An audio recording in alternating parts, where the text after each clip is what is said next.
15 முதல் 19 வயதுள்ள மாணவர்கள் வீடு திரும்பும் போது கால் பாதங்கள் மற்றும் உள்ளங்கைகளில் வியர்வை கை நடுக்கம் உள்ளதா என பெற்றோர்கள் கண்காணிக்க வேண்டும் என செங்கல்பட்டு மாவட்டம் வண்டலூர் அருகே நடைபெற்ற போதைப்பொருள் ஒழிப்பு நிகழ்ச்சியில் கிளாம்பாக்கம் காவல் ஆய்வாளர் பாலமுரளி அறிவுறுத்தினார். கொளப்பாக்கத்தில் உள்ள தனியார் பொறியியல் கல்லூரியில் நடைபெற்ற இந்த நிகழ்ச்சியில் சிறு வயதிலேயே போதைப்பொருள் பயன்பாட்டின் தீமைகள் குறித்து மாணவர்களுக்கும் பெற்றோர்களுக்கும் விழிப்புணர்வு ஏற்படுத்தப்பட்டது.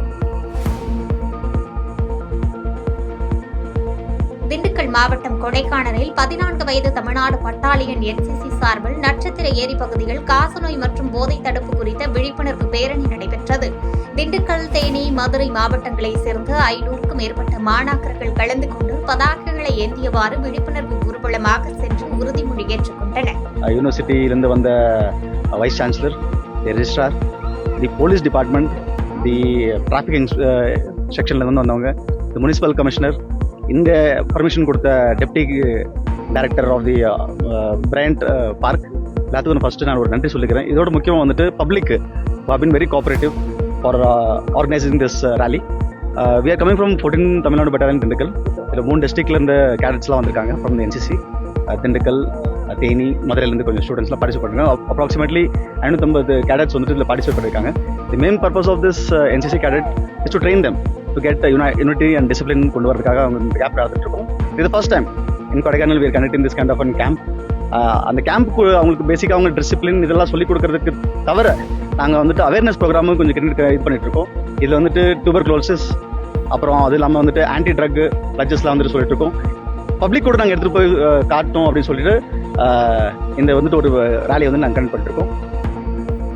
குமரி மாவட்டம் நித்திரவிளை அருகே ST மக்காடு பகுதியில் நள்ளிரவில் வீட்டிற்குள் புகுந்து திருட முயன்ற 3 மர்மநபர்கள் அவ்வழியாக வந்த காரின் வெளிச்சத்தை கண்டு தலை தெறிக்க தப்பி ஓடும் CCTV காட்சிகள் வெளியாகி பரபரப்பை ஏற்படுத்தியுள்ளன. இந்த சம்பவம் குறித்து நித்திரவிளை காவல்துறையினர் வழக்கு பதிவு செய்து தப்பியோடிய மர்மநபர்களை தீவிரமாக தேடி வருகின்றனர். வேலூர் சத்துவாச்சாரியில் நடைபெற்ற பாட்டாளி தொழிற்சங்க மண்டல பொதுக்குழு கூட்டத்தில் அரசு துறைகளில் உள்ள அனைத்து காலி பணியிடங்களையும் உடனடியாக நிரப்ப வேண்டும் உள்ளிட்ட பல்வேறு தீர்மானங்கள் நிறைவேற்றப்பட்டன. மேலும் அரசு பணிகள் மற்றும் போக்குவரத்து துறையில் தனியாருக்கு ஒப்பந்த அடிப்படையில் பணி வழங்குவதை கைவிட வேண்டும் என இக்கூட்டத்தில் வலியுறுத்தப்பட்டது.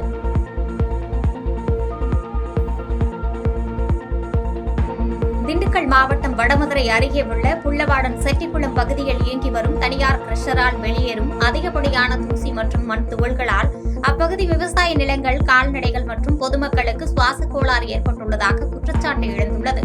மேலும் இதுகுறித்து பலமுறை புகார் அளித்தும் அதிகாரிகள் நடவடிக்கை எடுக்காததால் ஆத்திரமடைந்த பொதுமக்கள் கற்களை ஏற்றி வந்த டிப்பர் லாரிகளை சிறைபிடித்து நூதன போராட்டத்தில் ஈடுபட்டனர்.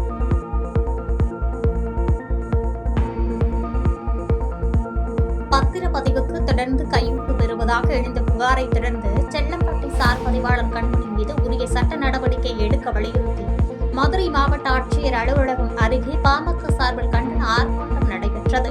மேலும் குறிப்பிட்ட காலக்கெடுவுக்குள் சம்பந்தப்பட்ட நபர் மீது உரிய துறை சார்ந்த நடவடிக்கை எடுக்கப்படாவிட்டால் பாமக சார்பில் மாநிலம் முழுவதும் மிகப்பெரிய கட்ட போராட்டங்கள் முன்னெடுக்கப்படும் என்று எச்சரிக்கப்பட்டுள்ளது. சார் பதிவாளர் கண்மணி அவர்கள் ஊழலை கண்டித்து இன்று மிகப்பெரிய கண்டன ஆர்ப்பாட்டம் பாட்டாளி மக்கள் கட்சி சார்பில் நடைபெற்றுக் கொண்டிருக்கிறது.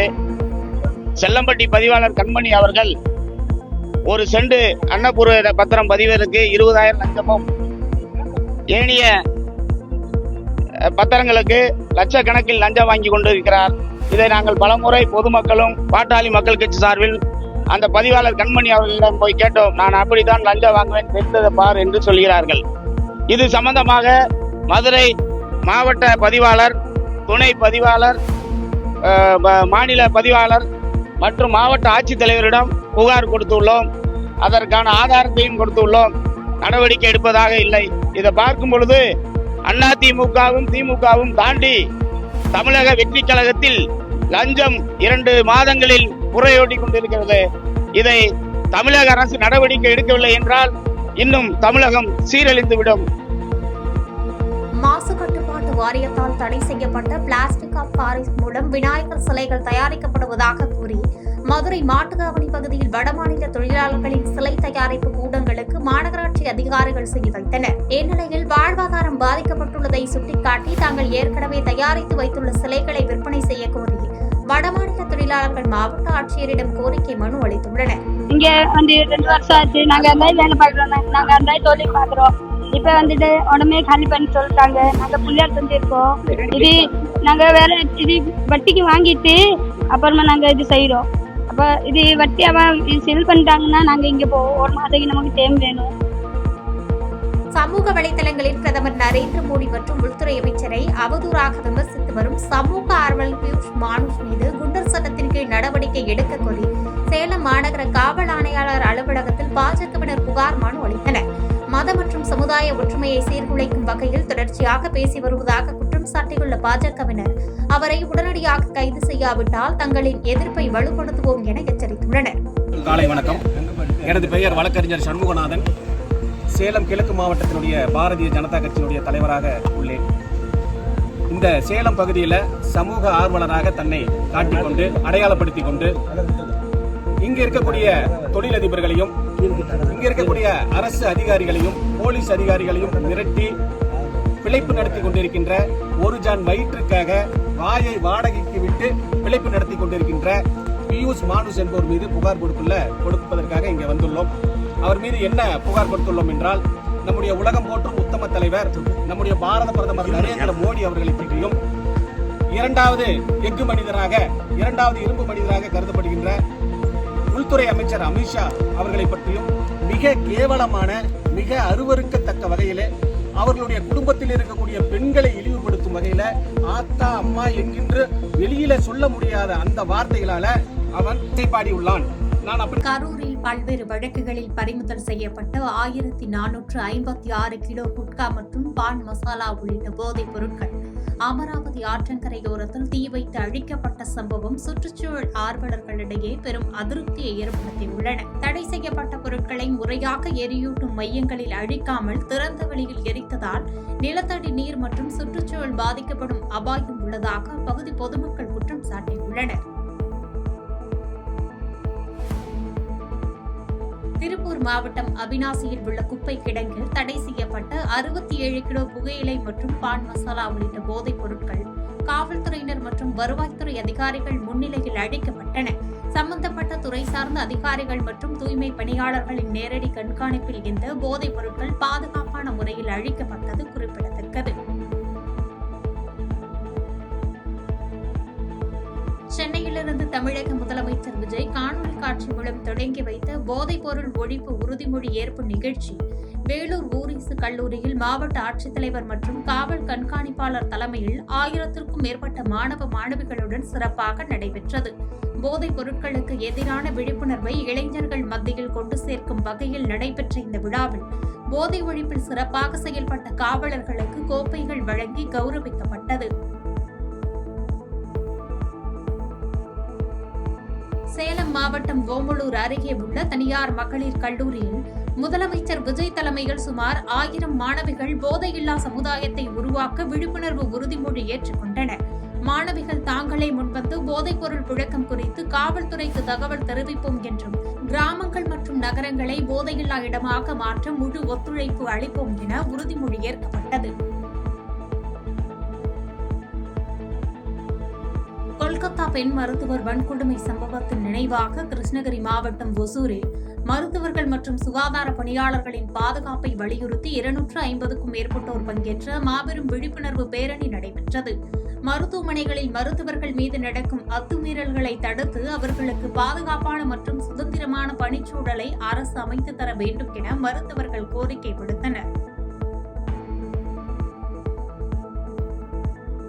புதுக்கோட்டை மாவட்டம் பொன்னமராவதி அருகே சேரனூர் கிராமத்தில் 100 நாள் வேலை திட்டத்தின் போது மணல் வெட்டிய பொதுமக்களுக்கு கிடைத்த 516 பழமை வாய்ந்த செப்பு நாணயங்கள் அரசு அதிகாரிகளிடம் ஒப்படைக்கப்பட்டு கருவூலத்தில் சேர்க்கப்பட்டது. வரலாற்று சிறப்புமிக்க இந்த செப்பு நாணயங்கள் கண்டெடுக்கப்பட்ட சம்பவம் அப்பகுதி மக்களிடையே பெரும் ஆச்சரியத்தையும் மகிழ்ச்சியையும் ஏற்படுத்தியுள்ளது. திருவண்ணாமலை மாவட்டம் ஆரணி அருகே முள்ளிப்பட்டு ஏரியில் சட்டவிரோதமாக மண் அள்ளப்படுவதாக கிடைத்த தகவலின் பேரில் காவல்துறையினர் விரைந்து சென்று 3 டிராக்டர்கள் மற்றும் ஒரு JCB இயந்திரத்தை பறிமுதல் செய்தனர். தொடர்ந்து இதுகுறித்து விசாரணை நடைபெற்று வரும் நிலையில் ஏரி மண் திருட்டை தடுக்க மாவட்ட நிர்வாகம் உரிய நடவடிக்கை எடுக்க வேண்டும் என கிராம மக்கள் கோரிக்கை வைத்துள்ளனர். காரைக்காலில் செயல்பட்டு வரும் அன்னை தெரசா பெண்கள் மேல்நிலைப் பள்ளியில் ஒற்றை பெற்றோருடன் கல்வி பயிலும் மாணவிகளுக்கு காரைக்கரங்கள் மற்றும் அன்னை பவுண்டேஷன் இணைந்து ரூபாய் 40,000 மதிப்பிலான இலவச பள்ளி பைகளை வழங்கினர்.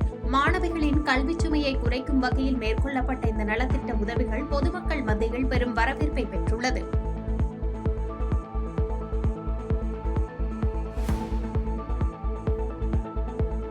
செய்திகளை உடனுக்குடன் தெரிந்து கொள்ள கீழ்கண்ட கேபிள் மற்றும் DTH நெட்வொர்க்குகளில் எம்நாடு செய்தி தொலைக்காட்சியை காணுங்கள். பாதகம் செய்பவரை கண்டால் நாம் பயம் கொள்ளலாகாது பாப்பா. மோதி மிதித்துவிடு பாப்பா, அவர் முகத்தில் உமிழ்ந்துவிடு பாப்பா. அண்மை செய்திகளை உடனுக்குடன் தெரிந்து கொள்ள இணைந்திருங்கள் எம்நாடு தொலைக்காட்சியுடன்.